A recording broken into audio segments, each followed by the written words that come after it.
자, 12번까지 돌았습니다. 자, 인장 등록인데 제목 하나에 한 문제입니다. 개공사가 사용해야 될 인장에 대한 내용입니다. 옳은 것은 1번 개공사가 중개 업무에 사용할 인장은 반드시 개설 등록증을 교부받기 전에 등록관청에 등록해야 한다.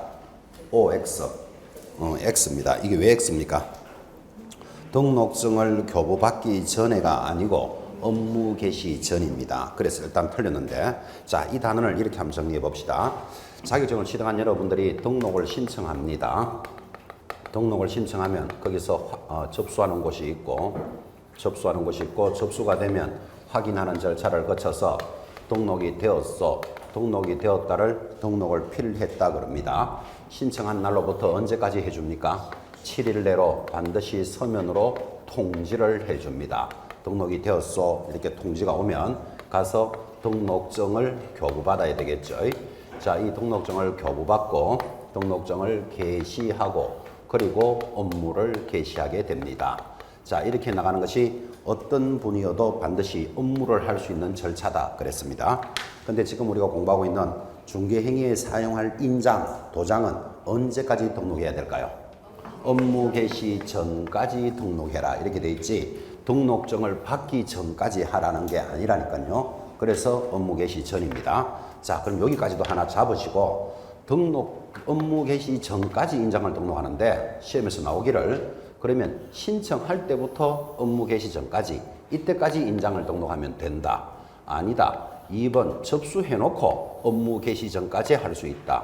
3번 확인을 하면 업무 개시 전까지 등록하면 된다. 아니다. 등록이 됐다는 소리를 듣고 그때부터 업무 개시 전이다. 아니다. 등록증을 받고 그때부터 업무 개시 전이다. 개시 전은 전인데 어디서부터냐 이렇게 물어 들어올 수 있습니다. 어디서부터입니까? 1, 2, 3, 4, 5.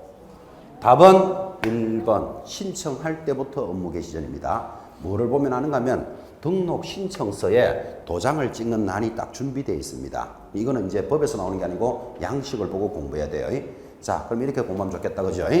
개공사는 업무 개시 전까지 인장을 등록하는데, 업무 개시 전은 전인데 언제부터다? 등록 신청 시부터 업무 개시 전까지 인장을 등록합니다. 됐죠? 시험에 들어올 때는 등록 통지를 받고 업무 개시 전이다 하면 틀린다. 지금 그 이야기 하고 싶은 거라, 그죠? 1번의 지문을 잘 보셔야 됩니다. 2번 개공사가 작성한 계약서에 등록인장을 사용하지 않으면 법적인 효력이 없다. X 효력하고는 무관합니다.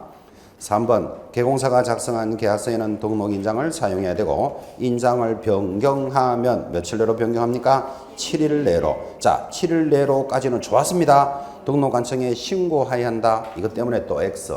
인장은 뭐합니까? 등록합니다. 날짜는 7일은 맞습니다. 그래서 3번도 틀립니다. 4번 사무소를 공동으로 사용하는 개공사들은 대표자가 보증하는 인장을 등록관청에 등록해야 한다. X. 공동사무소에는 대표자라는 말도 없고, 그죠? 각각 등록합니다. 대표자라는 말도 없습니다. 그래서 옳은 것은 5번. 자, 중요합니다. 분사무소에서 사용할 인장은 법인의 주된 사무소를 관할하는 시장, 군수구청장에게 등록해야 한다. 그래서 법인은 전부 어디를 따라간다? 주된 사무소를 따라갑니다. 답은 5번입니다. 13번 개공사 갑과 그가 고용한 보조원을에 대한 설명으로서 틀리는 것은, 우리는 항상 이런 공부를 합니다. 자, 고용인이 한 업무상의 행위는 누가 한 것으로 본다? 개공사가 한 것으로 본다. 근데 이 고용인이 잘못을 해서 징역이나 벌금형을 받았다. 그러면 개공사에게는 뭐가 부과된다? 벌금형이 부과되고, 개공사가 잘못을 했으니까 징역이나 벌금을 받았겠죠. 그러면 잘못을 하니까 뭐가 발생했다? 손해가 발생하면 손해를 입은 여러분들 의뢰인은 잘못을 한 고용인에게 청구할 수도 있고 개공사에게도 그 손해를 청구할 수는 있다. 됐고, 왜 이 행위가 같은 행위니까. 그때 개공사가 만약에 물어줬다면 개공사가 고용인에 대해서 야, 잘못은 네가 하고 물어주기는 내가 물어줬으니까 뭐를 청구한다? 부상권을 청구할 수 있다. 이 관계를 지금 묻고 있습니다. 자, 1번 보조원을이 고의 또는 과실로 의뢰인에게 손해를 입히면 개공사갑은 손해배상 책임을 진다. 맞다. 2번 보조원 을이 업무상행위로 의뢰인에게 손해를 입힌 경우에 개공사 갑이 무과실이면 그 갑이 개공사가 잘못한 게 없다면 손해배상 책임은 당사자인 을에게 한정된다 하면 X다 그죠? 한정되는 것이 아니고 개공사도 책임져야 되고 만약에 개공사가 잘못한 게 없다 하더라도 책임을 져줘야 돼. 그래 이것을 뭐라 부른다? 무과실 책임이다. 틀린 건 2번입니다. 3번 보조원 을로 인하여 손해를 입은 의뢰인 갑과 을에 대해서 연대적으로 또는 선택적으로 손해배상을 청구할 수 있다. 지금 이 말입니다. 손해를 입은 자는 잘못을 한 고용인에게도 청구할 수 있고 개공사 선택적으로 연대적으로 청구할 수 있다. 그런 관계를 그거 지번 5번에 보시면 지문 이런 관계를 뭐라고 부른다? 부진정 연대 채무의 관계로 본다. 그 말하고 같은 말이에요. 선택적으로 공통적으로 그죠? 자 그래서 틀린 것은 몇 번? 2번 이렇게 갑니다. 14번 들어왔습니다. 중개보조원에 대한 설명입니다. 옳지 않는 것은 자 고용인의 전체적인 문제 하나 물었고 그 다음 14번은 보조원에 대해서 15번은 소공사에 대해서 고용인에 대한 문제를 묻고 있습니다. 14번 틀린 것은 1번 개설 등록을 한 개공사가 중개보조원으로 하여금 거래계약서 작성 등을 하는 경우에는 등록을 취소하여야 한다. 맞다. 보조원이 계약서를 작성하는 작성 밑에다가 뭐라고 적습니까? 등록증 양도대여로 봅니다. 그러니까 보조원이 계약서를 작성하면 빌려서 하는 걸로 본다니까요. 양도대여는 뭘로 본다? 절대적 취소 사유입니다. 5.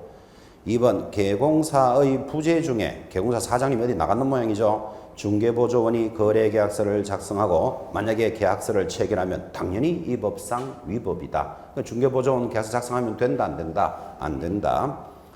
3번 보조원은 중개물건의 확인 설명서 및 거래계약서 작성 등 중요한 중개행위를 하여서는 아니 된다. 당건. 그렇죠? 왜 그러면 중개보조원은 단순한 업무만 보조해야 되니까. 4번 개공사가 휴업을 하고 휴업기간 동안 다른 개공사의 보조원으로 근무할 수 있다. X. 다른 보조원으로 가는 순간 이중소속입니다. 그래서 4번은 틀린 것. 5번도 유명한 판례죠. 한쪽 팔과 다리가 마비된 장애자인 개공사가 그 처를 중개보조원으로 고용신고하고 중개보조원인 처가 사실상 중개업에 종사하여 중개대상물에 대한 확인 설명을 하고 계약서 작성해버렸잖아. 그죠? 그럼 중개보조원이 작성하는 것은 등록증 뭘로 본다? 대여로 본다. 아주 유명한 판례입니다. 5. 눈물이 앞을 가린다 그랬죠. 지금 그죠? 지금 여러분 눈물도 다 메말랐죠. 공부하기 바빠가지고. 지금 개공사가 손발이 마비돼가지고 처가 먹고 살기 위해서 사실 자격증은 개공사 자기 남편이 있지만 보조원이 처가 확인 설명도 하고 작성할 수밖에 없잖아요. 살아가는 길이. 그죠? 그런데 그렇게 적발되면 어떻게 한다? 등록증 대여로 보아 1년 징역 1,000만 원 벌금에 처하겠다. 지금 이 말을 하고 있습니다. 사연을 이렇게 생각하면 참 눈물이 앞을 가린다 이래야 되는데 여러분들 눈물도 메말랐습니다. 지금 공부한다고. 자 15번 넘어갑니다. 소공사에 대해서 이번에는 묻습니다. 옳지 않는 것은 1번 소공사라 하면 개공사에 소속되어 개공사의 중개 업무를 보조만을 하는 자를 말한다. 또 보조만 때문에 탁 틀렸다. 그죠? 보조도 하고 뭐도 합니까? 수행도 합니다. 1번부터 답입니다. 자 공부합시다. 2번 소공사는 전문 직업인으로서 품위를 유지하고 신의 성실로서 공정하게 중개 업무를 수행해야 한다. 맞죠? 5.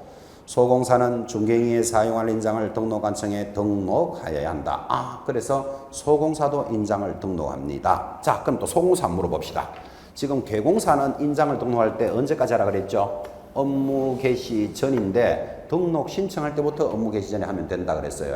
근데 소공사도 지금 인장 등록하라 그랬잖아요. 그럼 소공사는 인장 등록은 언제 해야 될까요? 소공사도 업무 개시 전 이렇게 해야 될까요? 소공사도 업무하기 전까지는 등록을 해놔야 된다. 그럴까요? 맞아요. 소공사도 업무 개시 전까지 해야 돼요. 그럼 언제부터인데 하면 고용신고 시부터 업무 개시 전까지예요. 소공사는 고용신고 해야 되는 거 아십니까? 소공사 고용신고 언제까지 합니까? 업무 개시 전까지. 그럼 고용신고하러 가면서 사용할 인장을 등록할 수 있다 이 말이에요. 고용신고 시 업무 개시 전까지 할 수 있습니다. 그것도 중요한 표현입니다. 4번 개공사가 거래계약서를 작성 교부한 때는 부동산 거래 신고를 소공사가 뭐 할 수 있다? 대리할 수도 있다. 자, 그런데 부동산 거래 신고 뒤편에서 하겠지만 대리 신고할 때는 반드시 어떻게 해야 된다? 방문 신고만 해야 돼. 옆에다가 방문 신고만 가능합니다. 대리할 때, 대행할 때는 전자문서로는 안 됩니다. 5번 개공사는 소공사를 고용하거나 고용관계가 종료된 때는 국토교통부령이 인정하는 바에 따라 등록관청에 신고하여야 합니다. 옆에다가 위반시. 자, 그러면 개공사가 신고 안 합니다. 안 하면 어떻게 될까요? 6월에 업무 정지입니다. 시험에 잘 나옵니다. 자, 6월 이하의 업무 정지를 받는데 그래서 여러분한테 물어봅니다. 지금 그 소공사나 중개보조원은 누가 신고하라고요? 개공사가 신고하라 그랬잖아요. 개공사가 신고를 하라 그랬는데 안 하면 업무 정지 받아요. 그런데 개공사가 지금 밖에 나가면 신고를 잘 할까요? 안 할까요? 감각을 좀 살려보라고 물어보는 거예요. 잘 안 해요. 왜 안 할까요? 안 하면 업무 정지 받는데. 왜 잘 안 할까요? 4대 보험 때문에 그래요. 직원을 하나 고용하면 뭐 국민연금, 의료보험, 뭐 재보상보험 이런 거 가입해야 되는 거 아시죠? 이런 4대 보험을 가입하는데 사장이 50% 내고 그 중개보조원이 50% 내야 돼요. 중개보조원도 그거 내기 싫어. 왜 내기 싫냐면 나 집에서 의료보험료 다 내는데 별도로 또 내는 게 싫거든. 중개보조원도 싫어하고 사장도 50% 보태주는 거 싫거든요. 그런저런 사정 때문에 현장에서 잘 안 이루어져요. 근데 안 이루어지지만 적발되면 개공사는 뭐 받는다? 6월에 업무 정지예요. 이런 건 알고 계시라고 좀 감각적으로 설명하는 거예요. 나중에 여러분이 이제 개공사가 됐어요. 자격증을 따가지고 이렇게 이제 사장님이 되면 중개보조원 직원을 채용할 수 있겠죠. 제가 밖에 나가보면 그죠? 오히려 개공사보다 일을 누가 더 잘한다? 직원이 더 잘하는 수가 많아요. 직원이 잘해주면 수입이 올라가잖아요. 그죠? 그래서 직원을 잘 뽑아야 돼. 또 마음에 맞는 사람을 잘 뽑아야 되는데 그럴 때 중개보조원을 여러분이 고용했다면 여러분은 고용신고 할까요? 안 할까요? 자기 스스로 한번 생각해 봐요. 한다 안 한다? 해야 돼요. 고개 살려살려 늘면 안 돼요. 해야 돼. 안 하면 어떻게 된다고요? 업무 정지 받는다니까, 업무 정지. 그죠? 그거 알기는 이렇게 알고 밖에 나가서는 안 하고 이러면 안 돼요, 지금. 그죠? 감각 잡아요. 여러분 중개보조원 좋은 중개보조원 잘 뽑아가지고 중개보조원 일을 더 잘하는 수도 많다니까. 그죠? 중개보조원 잘 뽑아가지고 일하는데 반드시 뭐 해야 된다? 고용신고하고 해야 돼요. 그때 중개보조원이 고용신고하기 전에는 무슨 교육 받아야 될까요? 직무교육 받아야 돼. 요즘은 중개보조원 하고 싶다고 막 들어오는 거 아니죠? 직무교육은 몇 시간 받아야 되죠? 3, 4시간. 3, 4시간의 직무교육을 받아야 고용신고돼요. 여러분 중개보조원도 잘 뽑아요. 직원을 잘 뽑아서 수입이 좋다 이런 사무소도 많아요. 제가 어떤 그 졸업생을 보니까 자기는 개공사인데 자격증은 땄지 일은 잘 못하잖아. 그죠? 근데 저 중개보조원은 일은 잘하는데 자격증이 없어요. 저 사람은. 그런 사람 많잖아. 그죠? 그러니까 자기가 자격증 가지고 이제 개공사로 등록을 해놓고 일은 전부 다 누가 한다? 보조원이 다 해요. 한 달에 수입이 6천만 원 올라가면 반반 나눠 먹기 이러면 자격증 걸고 앉아가지고 그냥 커피만 끓여 먹고 앉아가지고 얼마 받았다? 한 달에 3천만 원 받았다 그러더라니까요. 와, 그때 배 아팠다 안 아팠다? 제가 배 아팠겠죠. 아이고 하루 종일 서가 이러지 말고 나도 막 자격증 걸어놓고 그거 앉아있어 볼까 뭐 이 생각 안 했겠어요.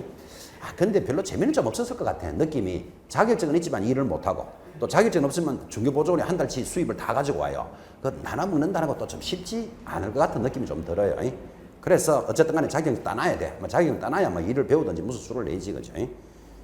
여러분 소공사 자격증을 딱 따면 그죠? 보통 개공사로 등록하기 전에 연습 좀 하고 가야지 이런 생각을 많이 하시잖아요. 연습하러 가면 거기 있는 개공사 환영한다? 환영하지 않는다? 환영 안 합니다. 왜 안 하겠습니까? 자격증 따서 연습하러 온 사람은 요거 좀 연습하면 바로 나가서 개업하겠다는 전제가 돼 있잖아요. 개업해서 나가면 나하고 경쟁자가 돼버린다니까. 그런 느낌 오죠, 그죠? 그래서 자격증을 가지고도 나 자격증 없거든요 하고 연습하러 들어가는 사람도 있어요. 무슨 말인지 이해하시겠죠? 자격증 딸 때는 막 필사적으로 따야 되잖아, 지금, 그죠? 따놓고는 이거 있다 할까 없다 할까 고민해 봐야 돼요. 자격증 없다고 들어가야 그래도 사장이 걱정을 덜 하죠. 곧 나가지는 않을 거라고 보잖아, 그죠? 근데 공부한 사람들은 다 표가 나요. 공부하는 사람이 진이, 비진이 이런 걸 어떻게 하는데, 지금. 지금 공부 안 할 때는 나는 진이 하니까 여자 이름인 줄 알았어요, 그게. 그래서 공부한 사람 다 알아들어. 그래서 진이, 비진이 이 말을, 그죠? 아, 제 비진으로 하는 거다 하면 다 알잖아, 지금, 그죠? 연함으로 이야기했습니다. 자, 고용 신고 안 하면 어떻게 된다고요? 6월에 업무 정지. 기억하랍니다. 16번 법인이 할 수 있는 업무 범위로 볼 수 없는 것은 옆에다가 14조 업무 이래 적어 놓으셔야 돼요. 그렇게 드시면 나와요. 법인이 할 수 있는 업무를 몇 조 업무라고요? 14조 업무에 볼 수 없는 것. 답이 2번입니다. 비중개법인은 공업용 건축물, 공업용 건축물을 뭐라 그러죠? 공장이에요, 공장. 농장을 대신 분양해주고 1억 5천만 원을 받았다. 자, 2번이 틀렸는데 어디가 틀렸습니까? 거기 1억 5천만 원 때문에 틀린 건 아니죠. 공장과 농장을 분양 대행할 수는 없다. 우리 법에는 어떻게 돼 있다? 주택하고 상가만 할 수 있는 거예요. 그죠? 구분하셔야 됩니다. 자, 그럼 틀린 것은 2번으로 잡았고 나머지 14조입니다. 1번 A 법인은 갑 개공사 을에 의해서 경영 분석을 해주고 매월 1,500만 원을 받았다. 우린 이거를 뭐라 그런다? 프랜차이즈업을 할 수 있다. 그때 1억 5천만 원, 1억 1천만 원 이건 문제가 아니죠. 상담료 개념이다 그랬잖아요. 3번 C법인은 다른 개공사를 대상으로 부동산 중개업에 대한 경영 기법을 제공하고 그 대가로 2천만 원을 받았다. 그죠? 이것도 프랜차이즈업이죠. 경영 기법, 경영 분석해 줍니다. 4번 D법인은 오래된 주택을 원룸 주택으로 개조하여 임대 사업을 할 수 있도록 도와주고 1,500만 원을 받았다. 이거를 뭐라 그런다? 컨설팅업, 부동산을 이용하고 개발에 대한 상담을 법인은 할 수 있습니다. 5번 F법인은 미국인 스미스가 대구 수성구에 소재하는 상가 3개 동을 대신 관리해주고, 그러니까 주택과 상가를 관리 대행했다 이 말이죠. 관리 대행해주고 월 수익금의 5%를 받기로 하였다. 그래서 관리 대행업을 할 수 있는데 이때도 물건은 주택과 상가에만 한합니다. 주택과 상가. 할 수 없는 것 2번이었습니다. 17번 돌아왔습니다. 이 법상 개공사의 중개사무소 공동 활용에 대한 것으로서 옳은 것은 답이 1번이죠. 개공사는 서로 종별이 다르더라도 중개업무의 효율적인 수행을 위해서 다른 개공사와 사무소를 공동으로 사용하여야 한다. 할 수 있다? 할 수 있다. 그래서 할 수 있다까지 줄 닦아놓고 답이 1번입니다. 이때 종별이 다르더라도, 그러니까 종별 하면 세 사람이 탁 보여야 된다 그랬습니다. 이 종별에 세 사람 안 보이면 답이 안 나옵니다. 자, 종별 하면 세 사람 누구? 법인인 개공사, 공인중개사인 개공사, 부칙 6조인 개공사를 종별 그럽니다. 종별이 다르더라도 공동사무소를 만들 수 있다. 그 말은 법인은 법인끼리만, 공인중개사는 공인중개사끼리만 한다 하면 틀리는 거예요. 법인, 공인중개사, 부칙 6조 끼리도 되고 안 끼리도 가능합니다. 자, 옳은 것은 1번 잡았고 틀린 거 수정해 봅시다. 2번 공동으로 활용하는 사무소를 이전한 때는 공동사무소 대표자가 일괄하여 이전 신고를 해야 한다. X. 공동사무소는 대표자라는 말이 없다 그랬어요. 그리고 일괄하여 이전 신고하지도 않아요. 어떻게 해야 된다? 각각 신고합니다. 3번 업무 정지 기간 중인 개공사가 다른 개공사에게 사무소 공동 활용을 위해서 성낙서를 주는 방법으로 공동 활용을 할 수는 없다. 근데 있다 돼 있죠. 그러니까 또 X. 업무 정지 중인 자 공동사무소 하면 된다 안 된다? 안 된다. 4번 업무 정지 기간 중인 개공사가 다른 개공사의 사무소를 공동으로 사용하기 위해서 이전 신고하는 방법으로 공동 활용할 수 있다. 이것도 X다. 그죠? 말은 많지만 한마디로 업무 정지받은 자 공동사무소 된다 안 된다? 안 된다. 5번 개공사가 공동으로 사무소를 활용하려면 공동사무소 줄 것입니다. 설치 신고서를 제출해야 된다. 이래 들어가면 무조건 X예요. 설치 신고서 X. 그러니까 공동사무소는 설치 신고서라는 말이 있다 없다? 없어요. 그죠? 근데 언뜻 들으면 될 것 같은 느낌이 확 온다고 지금 이게. 그래서 공동사무소는 이런 말이죠. 사무소는 딱 하나만 둬야 돼요. 여기에 개공사가 중개업을 하고 있습니다. 자기 직원들 데리고 합니다. 직원들을 뭐라고 부른다? 고용인 그랬잖아요. 그런데 이 사람하고 친한 사람이 야 사무소 같이 사용하자 하고 자기들도 직원들을 데리고 옵니다. 자, 그러면 그림이 이렇게 되잖아요.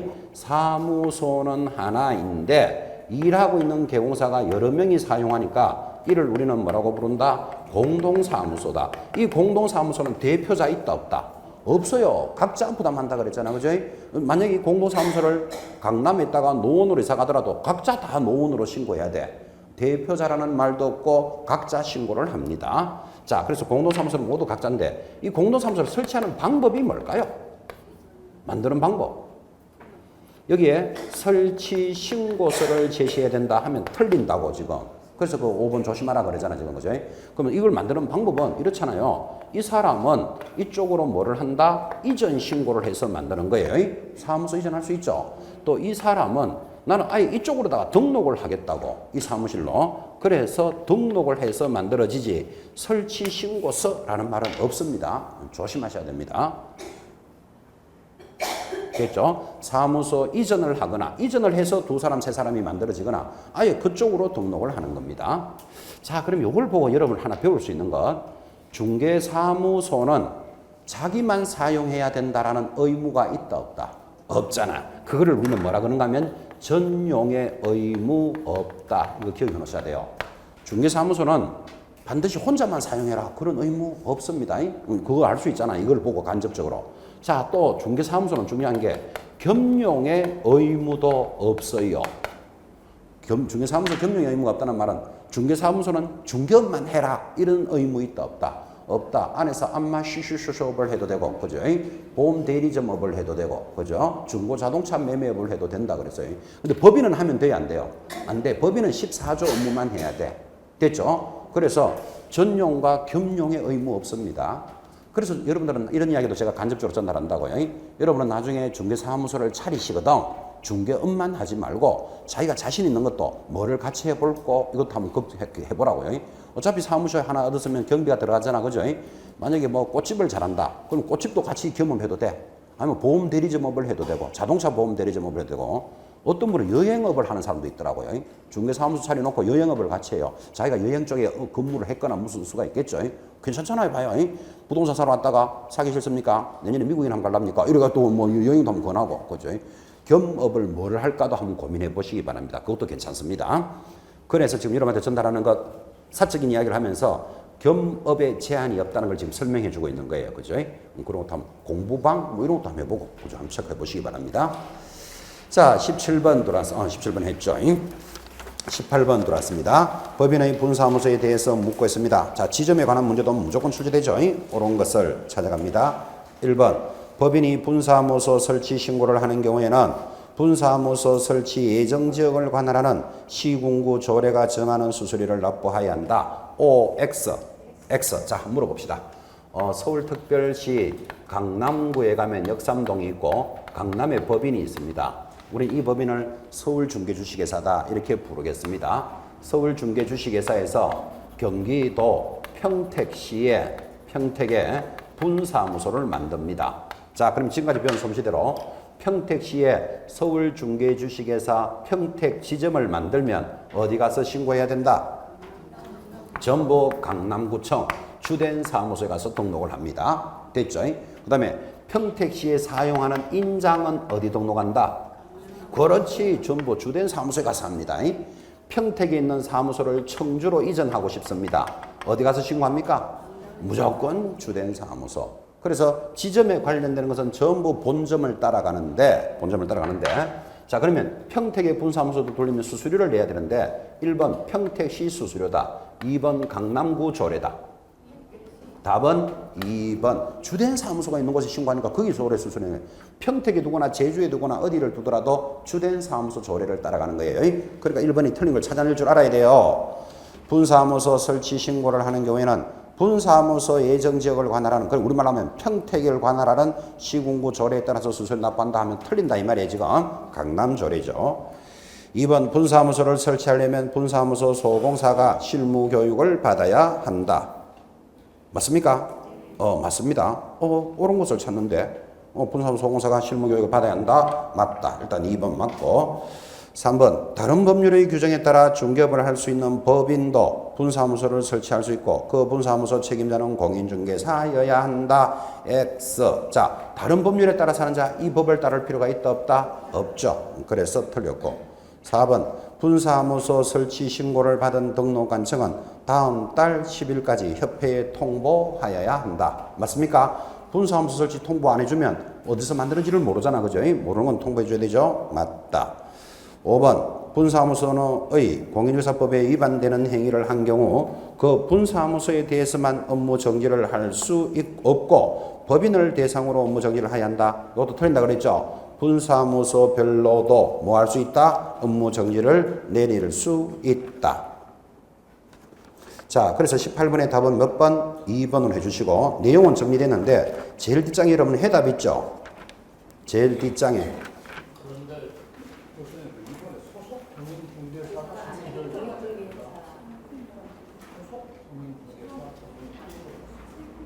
받아야 됩니다. 받아야 되고. 그러니까 지금 이렇게 됐다. 그죠? 여러분, 제일 뒷장에 보면 18번 해답이 얼마로 되어 있습니까? 4번으로 되어 있죠. 이거 4번은 맞죠? 다음 달 10일까지 협회에 통보하여야 한다. 맞고. 자, 지금 2번이 틀렸는데, 분사무소를 설치하려면 분사무소 소공사가 실무교육을 받아야 한다. 이제 이게 틀렸다고 하는데, 이거 답을 맞다로 해주셔야 돼요. 자, 다시 정리하면, 우리 법에는 이래 되어 있습니다. 지금 질문의 요지는 이렇습니다. 실무교육을 받아야 되는 사람이 누굴까요? 그 옆에 메모하십시오. 실무교육 대상자도 시험에 잘 나옵니다. 뒤편에 하겠지만 실무교육 대상자 누구? 1번 등록 신청하는 자 받아야 됩니다. 실무교육 대상자도 시험에 잘 나옵니다. 자, 등록 신청하는 자 여기 보셨죠? 등록 신청하려면 사무소를 확보하고 실무교육 이수하고 그 다음에 자격증을 취득하고 그때 실무교육 받아야 된다니까요. 자, 그러면 등록 신청하는 자 실무교육 받아야 됩니다. 두 번째 받아야 되는 사람. 법인의 모든 사원 임원 실무교육 받아야 됩니다. 세 번째 받아야 될 사람. 분사무소 책임자 실무교육 받아야 됩니다. 됐죠? 이제 네 번째 받아야 될 사람. 여러분 처음 듣는 같이 이렇게 들으면 안 됩니다. 이제 이 시간에 실무교육 대상자 네 사람 중요해요. 시험에 나오기 때문에. 네 번째 누구? 소속 공인중개사 실무교육 대상자입니다. 자, 실무교육 대상자가 4번의 소공사로 들어왔습니다. 이번에 법에서. 자, 그러면 실무교육 대상자는 모두 몇 명? 하나, 둘, 셋, 네 명이니까 쓸데없는 거 딱 끊어놓고 해당되지 않는 거 물어 들어옵니다. 자, 그럼 실무교육 대상자 정리됐고. 자, 이때 지금 그게 18번에 2번 분사무소를 설치할 때는 봐요. 분사무소 책임자는 무조건 받아야 되죠. 근데 분사무소 소공사는 받아야 된다라고 법에 안 나와 있어요. 그죠? 그런데 이번에 전체적으로 보면 소공사는 실무교육 대상자로 들어와 있죠. 그러니까 이 지문도 맞게 들어가야 돼요. 됐습니까? 법에는 분사무소 소공사가 받아라는 말은 없어요. 법에는 없지만 전체적으로 실무교육 대상자에는 소공사가 들어가는 거예요. 그래서 이거 받아야 됩니다. 받는 걸로 지금 정리해 놓으시기 바랍니다. 우리 법이 살짝 미비점이에요. 자, 다시 이제 여러분 정리하면 소속 공인사 실무교육 대상이다 아니다? 대상이다. 지금 대상이라 그랬잖아요. 그런데 법에 분사무소 소공사가 받아야 한다라고 나오지는 않아요. 근데 그건 법은 잘못 만들어진 거예요. 근데 이거 만약에 본고사에 나온다 나와도 이의제기 받아요. 자, 그럼 여러분들은 어떻게 정리하면 된다? 소공사는 실무교육 받아야 한다. 이렇게 알아서 손해볼 일 있다 없다? 없다. 됐습니까? 그 18번의 답은 2번, 4번으로 가시기 바랍니다. 그렇게 알아서 손해볼 일은 없다. 됐죠? 중요한 게 이겁니다. 소공사가 실무교육 대상자인데 법에는 분사무소 소공사가 받으라고 돼 있지 않다니까요. 근데 그게 법의 미비점이에요. 근데 우리 법의 미비점은 따질 필요 없고 소공사가 실무교육 대상이다. 이래 알고 있으면 손해볼 일은 없다. 19번 돌아왔습니다. 개공사가 등록관청 관할구역 외의 지역으로 사무소를 이전합니다. 그때 이전 후 등록관청이 등록관청으로 송부해야 될 서류에 해당되지 않는 것은 자, 관할구역 외로 간다. 이 말인 것 같네요. 여기 종로에서 중개업을 하던 자가 노원으로 이전을 합니다. 그럼 관할구역을 벗어났죠. 관할구역 내로 가거나 외로 가거나 항상 이사부터 가고 10일 내로 어디에 신고한다? 이전 후 등록관청에 신고하는 게 사무소 이전입니다. 자, 그럼 여러분 대답하세요. 여러분이 종로에서 영업을 하다가 노원으로 이전을 한다. 그럼 이사부터 가. 노원으로. 가고 10일 내로 신고할 때는 가져가는 서류가 1번 뭘까요? 1번 등록증 가져가야 돼요. 그죠? 내가 종로에서 영업할 때 등록증 받았겠죠? 종로구청장으로부터 받았던 거. 이사 갔으니까 새로 내야 되겠죠? 그래야 어디서 왔는 걸 안다니까요. 등록증을 딱 갖다 내면 이제 노원구청장이 다시 등록증을 내줘요. 이걸 걸어놓고 영업해야 되잖아. 그죠? 두 번째 가져가야 될 거. 노원에 사무소를 확보했다는 서류. 자, 요게 내가 제출하는 서류예요. 요거는 사무소 이전할 때 제출 서류 됐고. 자, 그 다음에 관할구역 밖으로 갔으니까 이제 여기 있던 서류를 보내줘야 돼. 여기 있는 서류를 송부해 주는데 왜 서류를 송부해야 될까요? 이제 이사 갔으니까 여기 서류 놔둘 필요가 없잖아요. 그러면 보내주는 서류가 뭘까요? 1번 신청할 때 들어왔던 서류. 신청 서류는 종로에서 영업할 때 자격증 사본, 뭐 부자, 교사, 방신 이런 서류 들어왔죠. 이거 보내줘야 돼. 가지고 있을 필요가 없으니까. 2번 등록대장. 등록대장이 뭔가 하면 종로구에서 등록증을 내줄 때는 이 사람 누구에게 언제 내줬다라는 대장이 있어요. 그거 대장 복사해서 보내줘요. 세 번째가 중요해요. 1년치 뭐를 보내준다? 행정처분 서류도 보내줘요. 자, 이 사람이 여기서 위반을 했을 수가 있겠죠. 위반해놓고 위반한 것을 피할 목적으로 다른 지역으로 도망가는 자가 있다니까요. 그럼 여기서 처벌을 하려면 거기에 1년치 행정처분 서류가 와야 처벌을 할 수 있잖아. 그죠? 요 1년치를 다른 말로 뭐라 나온다? 3년치라고 나오면 조심하셔야 돼요. 1년치 행정처분 서류를 송부해 줍니다. 자, 그러면 이제 한번 봅시다. 19번 송부할 서류에 해당되지 않는 것. 1번 실무교육 수료증 보내준다 안 보내준다. 봐요. 여기서 등록을 할 때 실무교육 받아야 되잖아요. 그럼 실무교육 받았다는 서류, 그게 신청 서류예요. 그거 보내주는 거예요. 신청 서류. 그 다음에 등록대장 보내준다 그랬죠. 3번 등록증. 자, 등록증은 송부하는 서류다. 내가 갖다 내는 거다. 내가 갖다 내는 거잖아. 그 답은 3번. 4번 행정처분 절차가 진행 중이면 그 관련 서류도 보내달라. 그 행정처분 서류 그거 두 개 찢었죠. 지문을. 근데 행정처분 서류는 서류인데 몇 년치다? 1년치 행정처분 서류. 스토리가 그래 갑니다. 자, 그래서 개념을 잡으셔야 돼요. 이게 본고사에서는 이렇게 한번 나왔어요. 내가 사무소를 이전할 때 제출하는 서류와 제출한 서류가 뭐죠? 등록증, 사무소 확보 서류와 송부하는 서류는 동일하지는 않다. 이렇게 본고사 나왔어요. OX. 시험 크게 물었어요.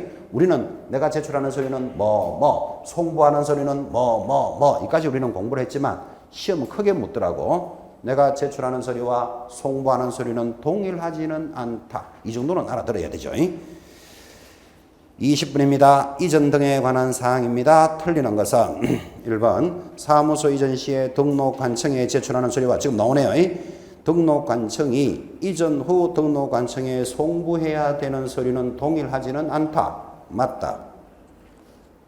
2번 이전 신고는 이전한 날로부터 며칠 내로 해야 된다? 10일 내로 해야 한다. 옆에다가 위반시. 10일 내로 안 하면 어떻게 될까요? 100만 원짜리 과태료입니다. 3번 등록관청은 분사무소 이전 신고를 받은 때는 분사무소 소재지를 관할하는 등록관청에 이를 통보하여야 한다. 맞다. 그렇죠? 4번 개공사가 사무소를 이전한 때는 이전 후 사무소를 관할하는 등록관청에 신고합니다. 맞다. 5번 사무소 이전 신고를 하고자 하는 자 신고서에 등록증과 등록된 인장을 첨부하여 제출하면 된다. X. 그거 뭐가 들어가서 틀렸습니까? 등록된 인장 제출할 필요 없죠. 그래서 제출하는 소리도 보셨습니다. 지금 3번 지문이 맞는데 약간 의심스러운 사람이 있죠. 분사무소 이전을 받았을 때 이전 분사무소 소재지를 관할한 등록관청에 통보한다 라는 말은 이거예요. 여기 한번 보십시오. 서울 강남에 법인이 있고 평택에 분사무소 만들었다 그랬죠. 평택에서 이제는 제천시로 이전을 했다고 칩시다. 그럼 분사무소도 이전할 수 있잖아요. 이사부터 가고 간 날로부터 며칠 내로? 10일 내로 강남구청에 신고하는 거예요.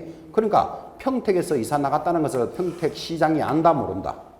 모른다. 제천시는 들어왔다는 것을 안다 모른다? 모르잖아. 신고를 전부 강남에 다 했기 때문에. 그래서 분사무소는 이전이 일어나면 이런 분사무소는 모두 주된 사무소에 신고가 일어나기 때문에 이전 전 평택시와 이전 후 분사무소 관할하는 곳에 통보를 해줘야 된다고. 강남구청장이. 그래야 관리가 되잖아요. 그죠?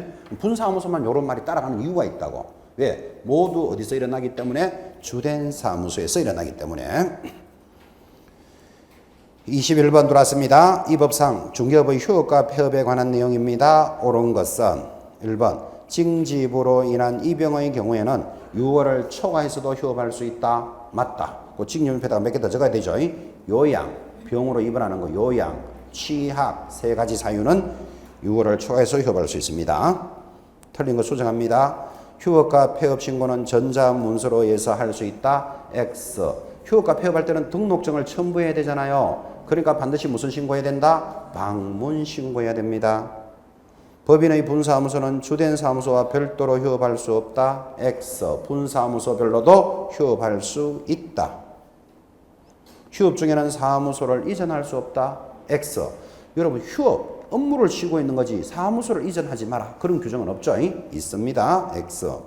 5번 개공사가 사망을 하면 그 개공사와 세대를 같이 하고 있는 자가 등록관청에 폐업 신고하여야 한다. X. 옛날에는 이런 조문이 있었습니다. 지금은 그런 조문이 없어요. 그래서 옳은 것은 몇 번? 1번. 22번 역시 휴폐업에 관한 내용입니다.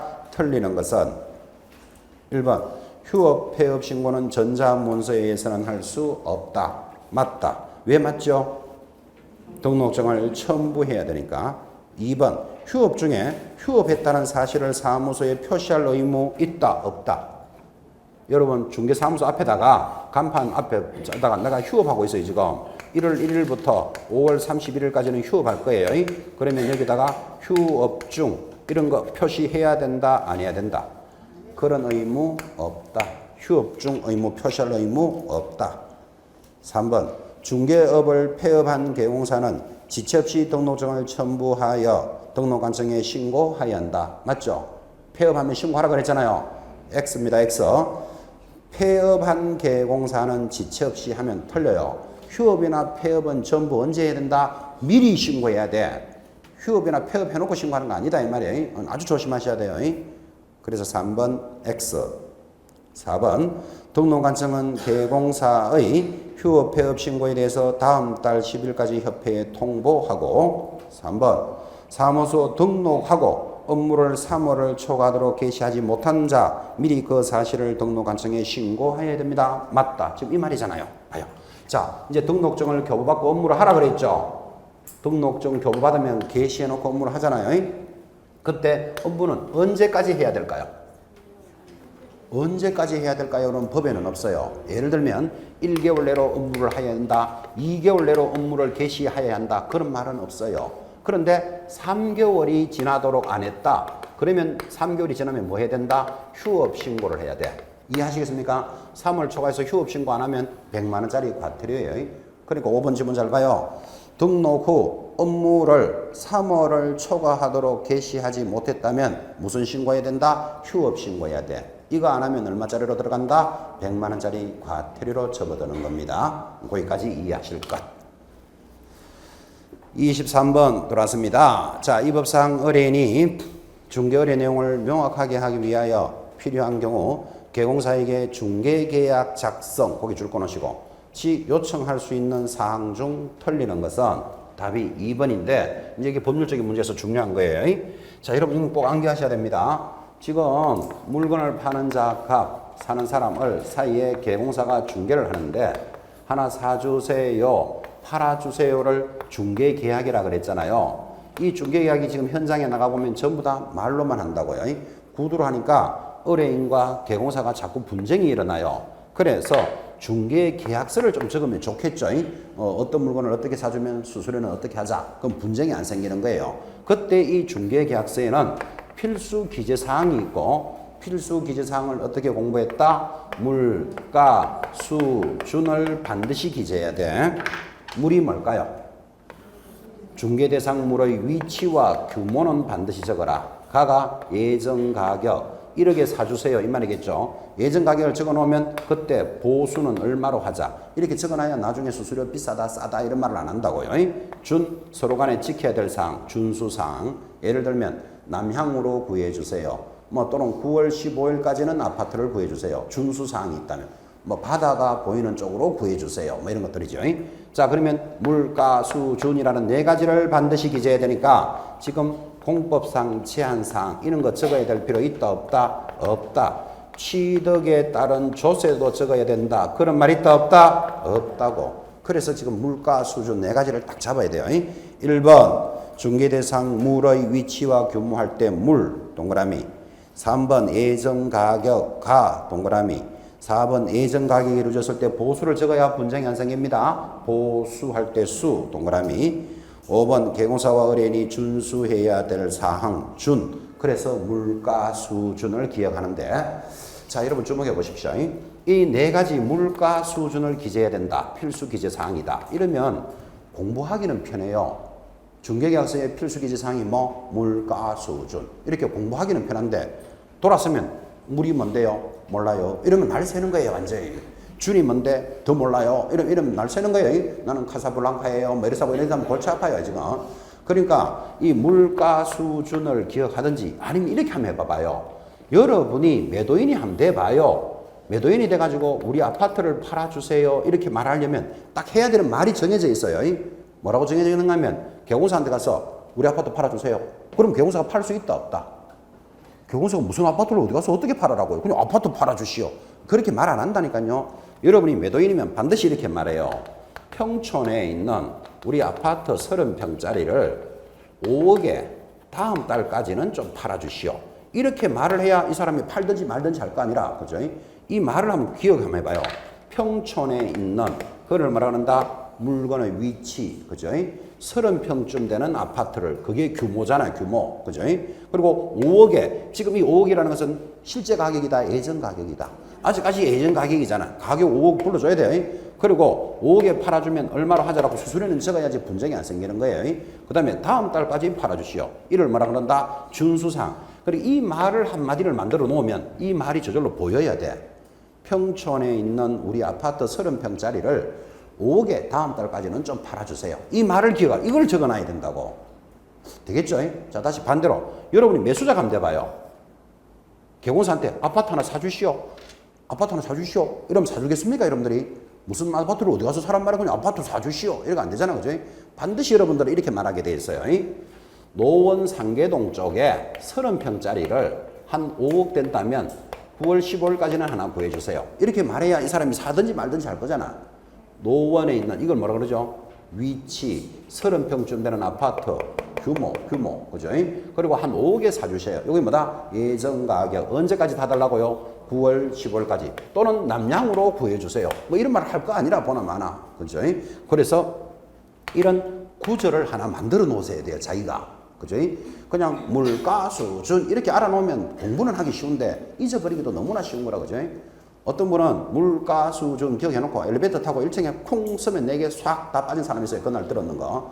그래서 엘리베이터 타면 쿵 소리 다 빠진다고 엘리베이터 안 타고 살랑살랑 걸어가는 사람이 있는데 계단 하나 밟을 때마다 하나씩 날아가니. 그래 잘 잊어버린다 이 말이에요. 그렇게. 그러니까 이 말을 하나 기억해 보십시오. 내가 사고 싶으면 팔고 싶으면 어떻게 말해야 되는지.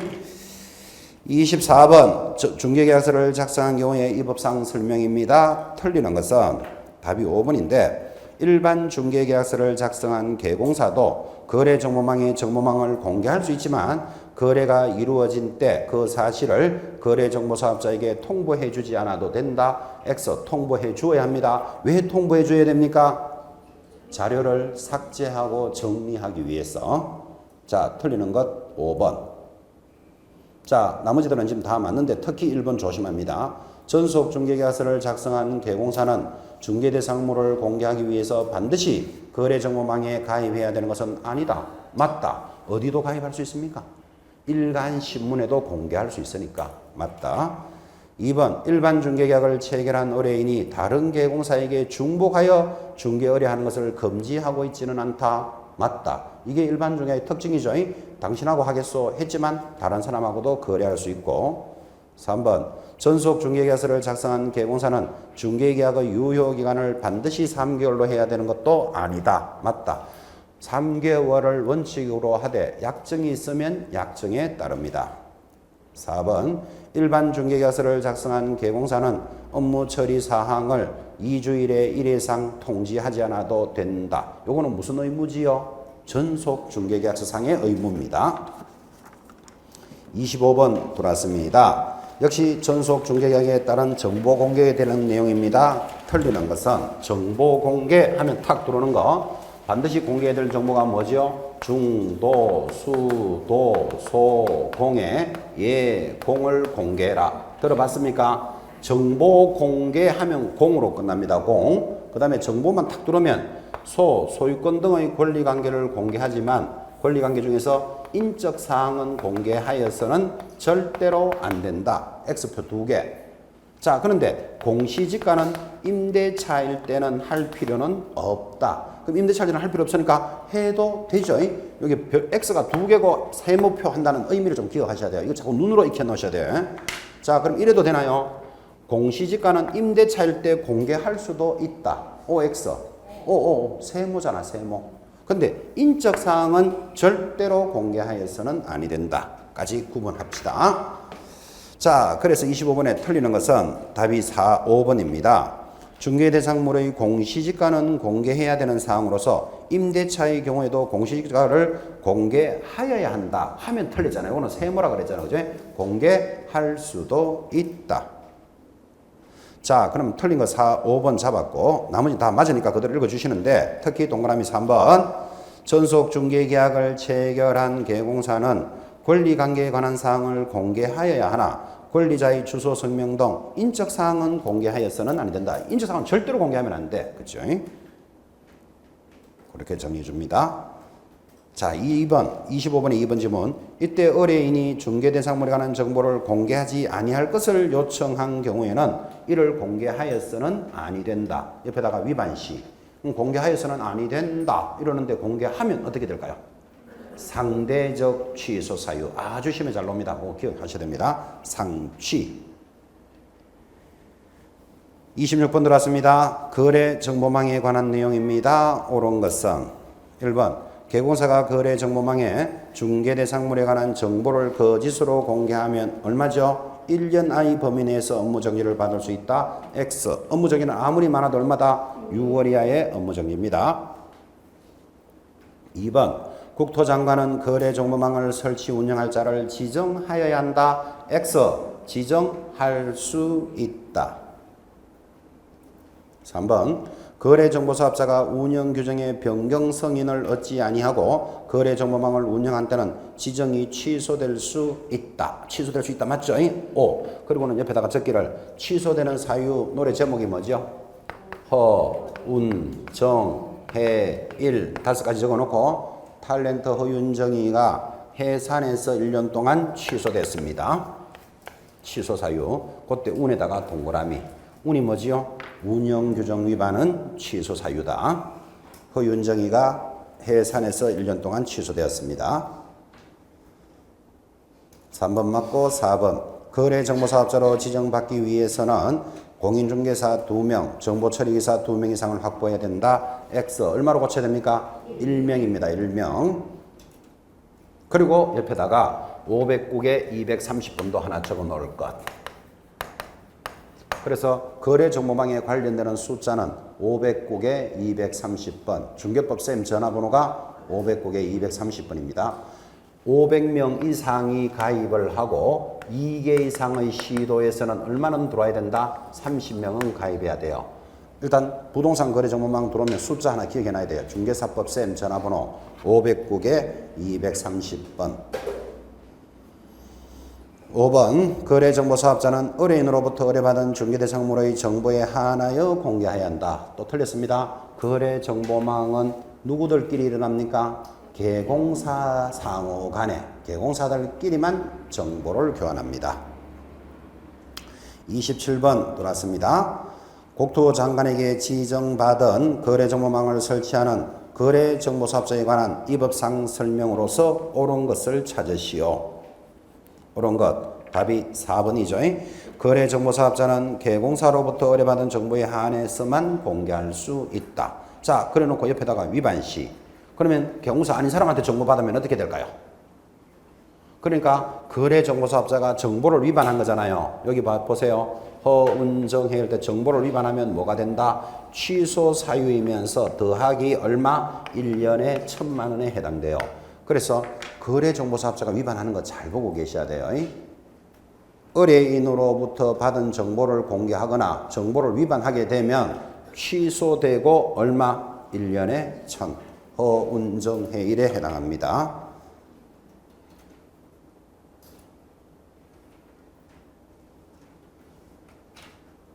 27번 지금 뭐 하다가 지금 왔다 갔다 하는 것 같아요. 지금 몇 번 하고 있습니까, 우리가? 27번이 3번. 아니다. 몇 번? 4번. 그렇죠. 4번 하다 그랬구나. 거래정보사업자는 개공사로부터 의뢰받은 중개대상물에 대한 정보에 한하여 공개할 수 있다. 할 수 있는데 만약에 의뢰는 또 받으면 위반이잖아요. 위반하면 어떻게 된다? 취소되고 1년에 1000. 자, 그럼 옳은 것이 4번 돌았다면 나머지 맞다요. 1번. 부동산 거래정보사업자는 법인인 개공사 중에서 지정한다. X입니다.